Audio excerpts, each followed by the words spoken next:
Hello दोस्तों, नमस्कार। मैं राकेश शर्मा CMI में आपका पुनः स्वागत करता हूं। CMI अर्थात कैरियर मेकिंग इंस्टीट्यूट। यह इंस्टीट्यूट एक लर्निंग प्लेटफॉर्म है जहां आप सभी के लिए बेहतर से बेहतर अध्ययन सामग्री उपलब्ध कराई जाती है। इसी क्रम में हम आज हिंदी की क्लास शुरू करने जा रहे हैं, जिसमें अपन ने पहली क्लास में स्वरों के बारे में पढ़ा था। आज हम व्यंजन की क्लास शुरू करते हैं, अतः बिना समय गंवाए हम व्यंजन पर आते हैं। हाँ तो दोस्तों, वर्णों के बारे में अपन पढ़ रहे थे और वर्णों में स्वर अपन ने पढ़ लिया था। अगर आपने वो पिछला वीडियो नहीं देखा है तो इसके ऊपर आई बटन पर क्लिक करें। वहाँ पे आपको ऊपर वाले जो पहले वाले स्वर वाले वीडियो का लिंक मिल जाएगा, जहाँ से आप पहला वीडियो देख सकेंगे। और स्वर के बारे में पढ़ने के बाद वर्ण का जो दूसरा भाग होता है, दूसरा भेद होता है, वो होता है व्यंजन। आज अपन व्यंजन के बारे में पढ़ेंगे। व्यंजन की बात करें तो जब अपन ने वर्णों के दो भाग पढ़े थे तो स्वर के साथ व्यंजन को भी पढ़ा था कि ये जो होते हैं ये स्वतंत्र नहीं होते। अपन ने तब पहले बात की थी कि वो स्वतंत्र होते हैं और ये स्वतंत्र नहीं होते। यानी ये व्यंजन होते हैं, ये अपने आप में आज़ाद नहीं होते हैं, क्योंकि इनके उच्चारण मुख के किसी न किसी भाग के टच से ही होता है। इसकी परिभाषा की बात करें तो वे वर्ण जिनके उच्चारण में किसी अन्य वर्ण के सहयोग से, यानी इसमें दूसरा अन्य वर्ण की बात कर रहे हैं अपन, अन्य वर्ण के सहयोग की आवश्यकता होती है। तो अपन ने देखा था कि जो अपन ने इससे पहले स्वर पढ़े थे, स्वरों में अन्य वर्ण के सहयोग की आवश्यकता नहीं थी, जबकि व्यंजन में अन्य वर्ण की आवश्यकता है। तो स्वरों इसमें अन्य वर्ण की अगर अपन बात कर रहे हैं तो ये अन्य वर्ण कौन से होते हैं, यानी इन अन्य वर्णों में व्यंजन को बोलते वक्त, इनका उच्चारण करते वक्त जिन अन्य वर्णों की आवश्यकता होती है, ये अन्य वर्ण कौन से होते हैं? स्वर होते हैं। यानी जिनको हम स्वर की सहायता से बोलते हैं या स्वर की सहायता से जिन ध्वनियों का उच्चारण किया जाता है, वो क्या कहलाते हैं? व्यंजन कहलाते हैं। तो स्वतंत्र नहीं है, समझ गए आप? स्वतंत्र कौन होते हैं? स्वतंत्र स्वर होते हैं। और व्यंजन के उच्चारण में अन्य वर्ण जो होता है वो स्वर ही होता है। यानी व्यंजन का उच्चारण किसके साथ किया जाता है, किसके सहयोग से किया जाता है? तो किसके सहयोग से? स्वर के सहयोग से। व्यंजनों की बात करें तो व्यंजन कितने होते हैं, व्यंजनों की संख्या कितनी होती है? तो आप ये जानते हैं कि व्यंजन होते हैं 33। व्यंजनों की जो संख्या है वो 33 होती है। 33 व्यंजन होते हैं अपने हिंदी में। कौन कौन से होते हैं? ये होते हैं, नंबर 1 तो स्पर्श। स्पर्श व्यंजन कौन कौन से होते हैं? स्पर्श व्यंजनों की संख्या होती है 25। क से लेकर और मैं तक जो पंचम वर्ग हैं, जो 5 वर्ग हैं, ये सारे स्पर्शी व्यंजन होते हैं। नंबर 2 पे अपन बात करें तो होते हैं अंतस्थ व्यंजन। अंतस्थ व्यंजन, और अंतस्थ व्यंजनों की संख्या होती है 4। ये स्पर्शी 25, अंतस्थ व्यंजन 4 होते हैं। ये होते हैं य, र, ल, व।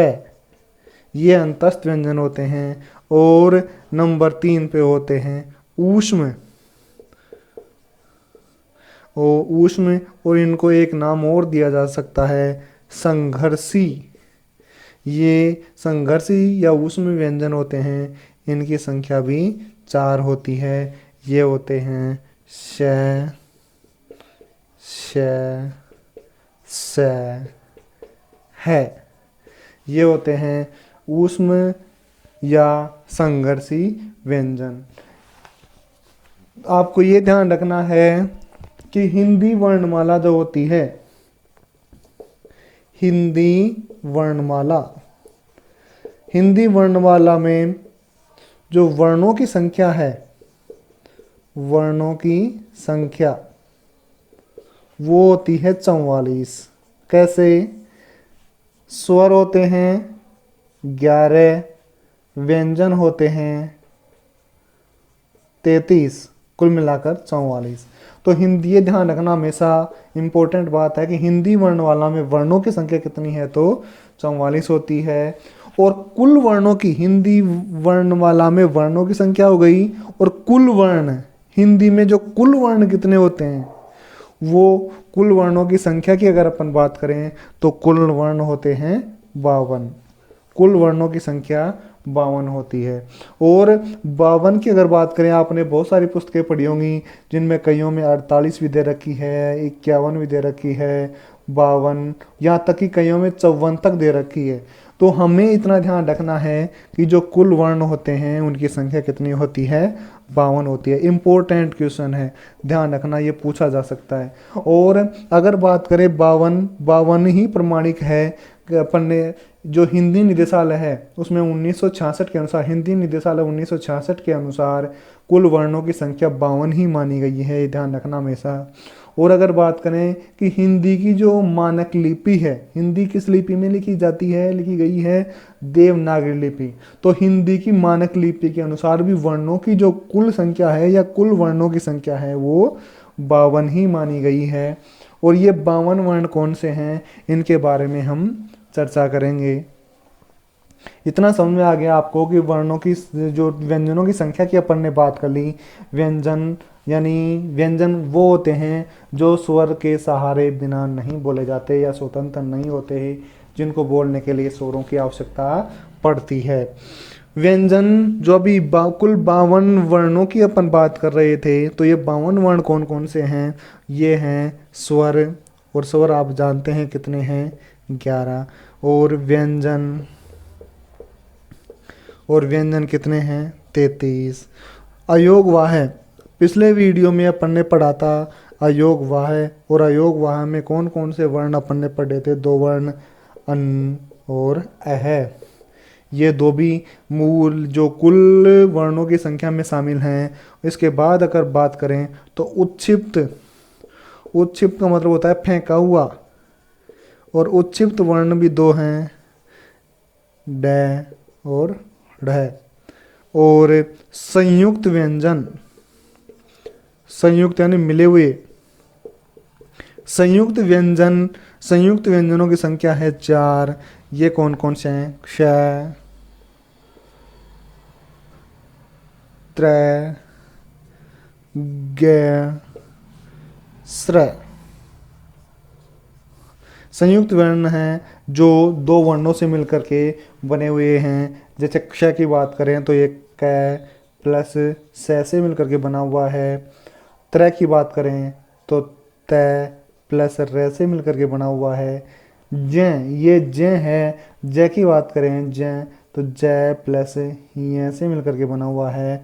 और स्र की बात करें तो स प्लस र से, इसलिए इनको कहा जाता है संयुक्त व्यंजन, यानी 2 व्यंजनों से मिलकर के बने हुए होने के कारण इनको संयुक्त व्यंजन कहा जाता है।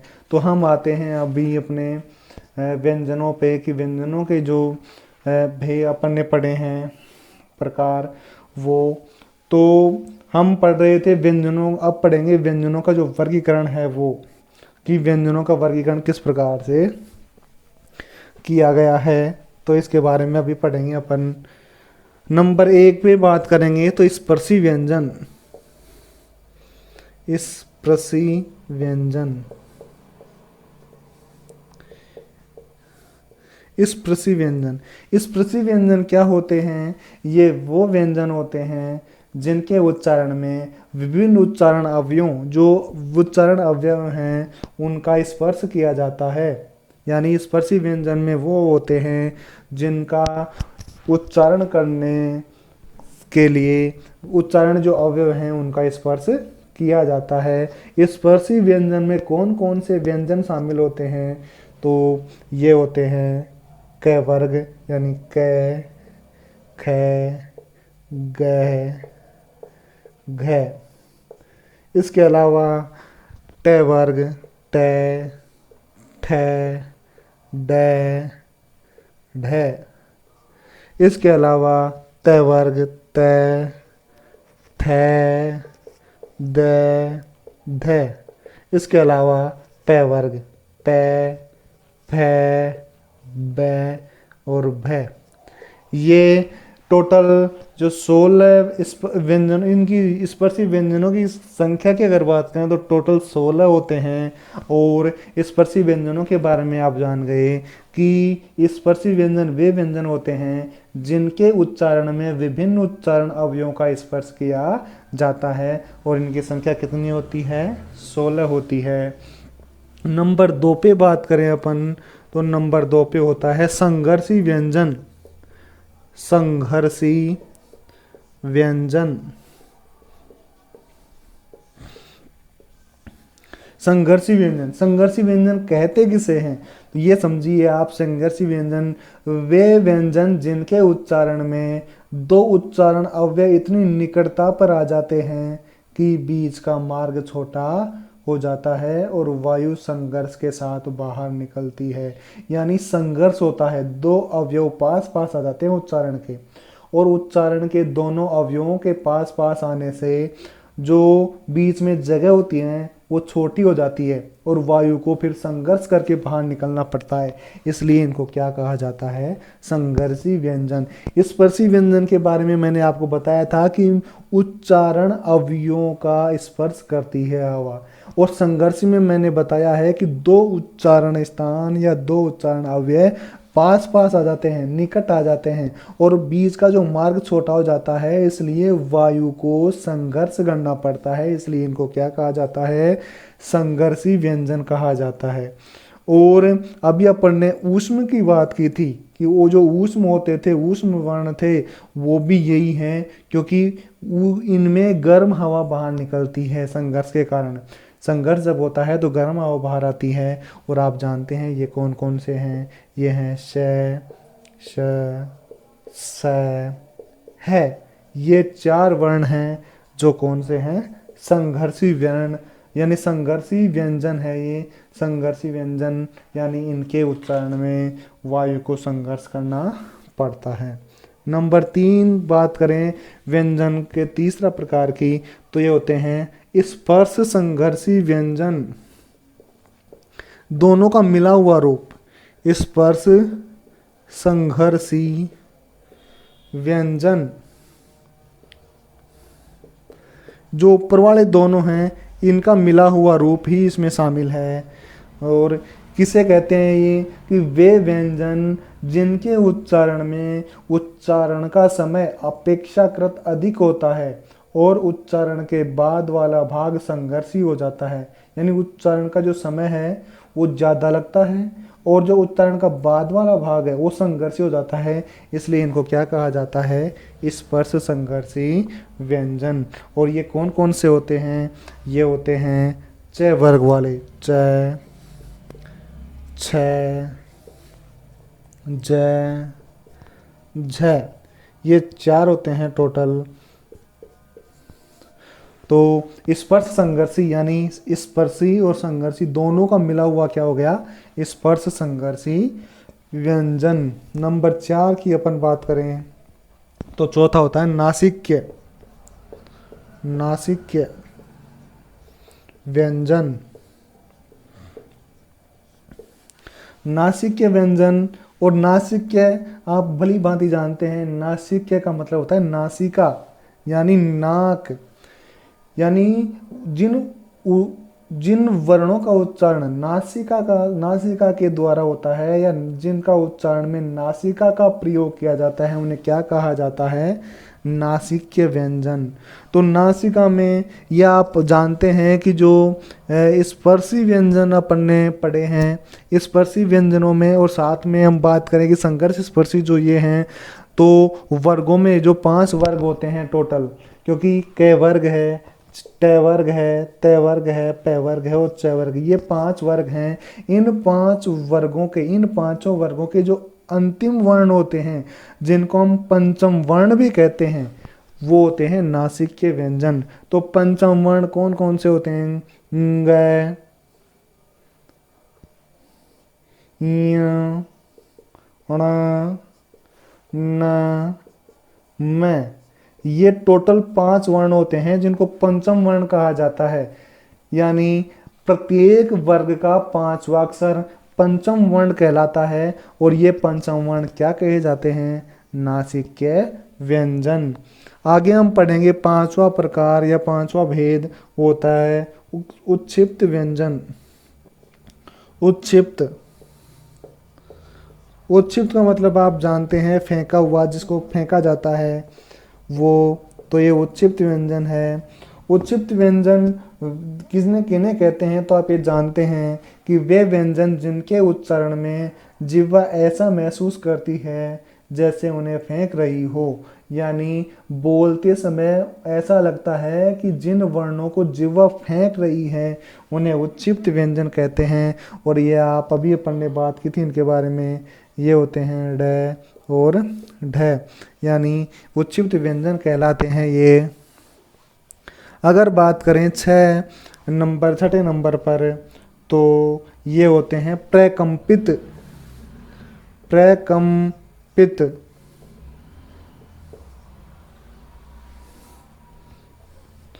प्रकंपित व्यंजन।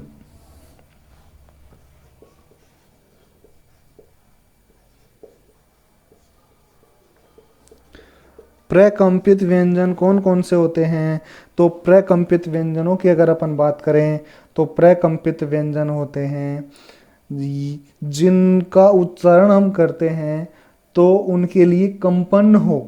यानी वो उच्चारण जिन या वे वर्ण जिनका उच्चारण जिह्वा को 2-3 बार कंपन करना पड़ता है, जिनके लिए, जिन वर्णों के उच्चारण के लिए वे प्रकंपित कहलाते हैं। जैसे र, र, तो इसके लिए मतलब र का उच्चारण जब अपन करते हैं तो र के उच्चारण में जिह्वा को कंपन करना पड़ता है, इसलिए ये कौन सा हो गया? प्रकंपित। यानी प्रकंपित में केवल र ही आता है। और उत्क्षिप्त 2 हो गए ड और ढ। ये जो र है इसको लुंठित वर्ण भी कहा जाता है। लुंठित वर्ण, लुंठित वर्ण भी कहा जाता है या लुंठित व्यंजन भी कहा जाता है रे को। और इसके बाद अपन बात करें, ये इतना समझ में आ गया होगा, आप चाहो तो आप इसका स्क्रीनशॉट ले सकते हैं। इसके आगे अपन बात करेंगे 7वें नंबर की, जो पार्श्विक व्यंजन होते हैं। और 8वें नंबर पे होते हैं संघर्षहीन व्यंजन, जिनके बारे में अभी अपन पढ़ेंगे। अच्छा, अपन ने व्यंजनों के प्रकारों में पढ़ा है स्पर्शी व्यंजन। स्पर्शी व्यंजन वो व्यंजन होते हैं जिनके उच्चारण में जिह्वा है जो अवयवों का इस्तेमाल करती है, और ये होते हैं 16। इसके बाद अपन ने पढ़ा है संघर्षी व्यंजन। संघर्षी व्यंजन में 2 उच्चारण अवयव इतने निकट आ जाते हैं कि हवा बीच में संघर्ष करती हुई बाहर निकलती है, तो ये संघर्षी होते हैं। इनको ऊष्म व्यंजन भी कहते हैं। और स्पर्श संघर्षी दोनों का मिला हुआ रूप ही है, क्योंकि दोनों इतने पास आ जाते हैं, उच्चारण स्थान से निकलती है और 2 उच्चारण स्थान पास होते हैं, इस कारण बाद में संघर्ष होता है, इसलिए इनको स्पर्श संघर्षी कहा गया है। और ये होते हैं 6 वर्ग वाले। और नासिक्य, नासिक्य में अपन ने पढ़ा है ये जो प्रत्येक वर्ग का पंचम वर्ण होता है वो नासिक्य होता है। उत्क्षिप्त का मतलब होता है फेंकना, यानी ऐसा लगता है कि जीभ के द्वारा किसी वर्ण को फेंका गया है, वो होते हैं ड और ढ। और प्रकंपित यानी जिनमें कंपन हो, यानी र के उच्चारण में जीभ को कंपन करना पड़ता है, इसलिए इसको लुंठित वर्ण भी कहते हैं। अब आगे हम इनके बारे में पढ़ेंगे। 7वां प्रकार होता है पार्श्विक। पार्श्विक व्यंजन। पार्श्व का अर्थ आप जानते हैं पास या बगल होता है, ये होता है पार्श्विक व्यंजन।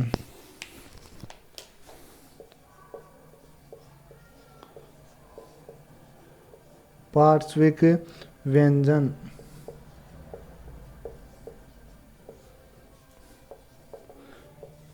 पार्श्विक व्यंजन और पार्श्व, पार्श्विक जो है वो पार्श्व से मिलकर के बना है। और पार्श्व का अर्थ क्या होता है? पास या बगल, यानी साइड कहते हैं जिसको अपन।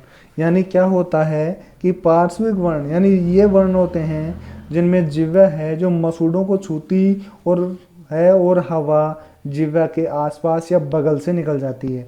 यानी मसूड़ों को छूती है जिह्वा, और हवा है जो जिह्वा के दोनों साइड से यानी बगल से निकल जाती है। ये होते हैं पार्श्विक व्यंजन। और पार्श्विक व्यंजन कौन सा होता है? ल। ल आप उच्चारण करके देखिए। ल में क्या होता है? जीभ का अग्रभाग आपके मसूड़े को टच करता है, और उसके बाद हवा है जो जीभ के दोनों साइड से निकल जाती है, इसलिए इनको क्या कहा जाता है? पार्श्विक व्यंजन। नंबर 8 पे अगर अपन बात करेंगे, संघर्षहीन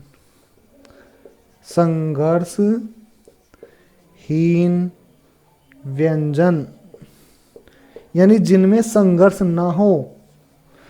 ऐसे वर्ण या वे वर्ण जिनके उच्चारण में जिह्वा को संघर्ष करना पड़ता है, बिल्कुल भी नहीं करना पड़ता है या नहीं करना पड़ता है, तो वे होते हैं संघर्षहीन। यानी संघर्ष के बिना ही, यानी संघर्ष ना हो, और वो होते हैं य और व। इनमें संघर्ष नहीं होता, तो ये और वह, और ये जो ये और वह वर्ण होते हैं, ये इनका जो उच्चारण होता है वो स्वरों से भी मिलता जुलता होता है, इसलिए इनको अर्धस्वर भी कहा जाता है।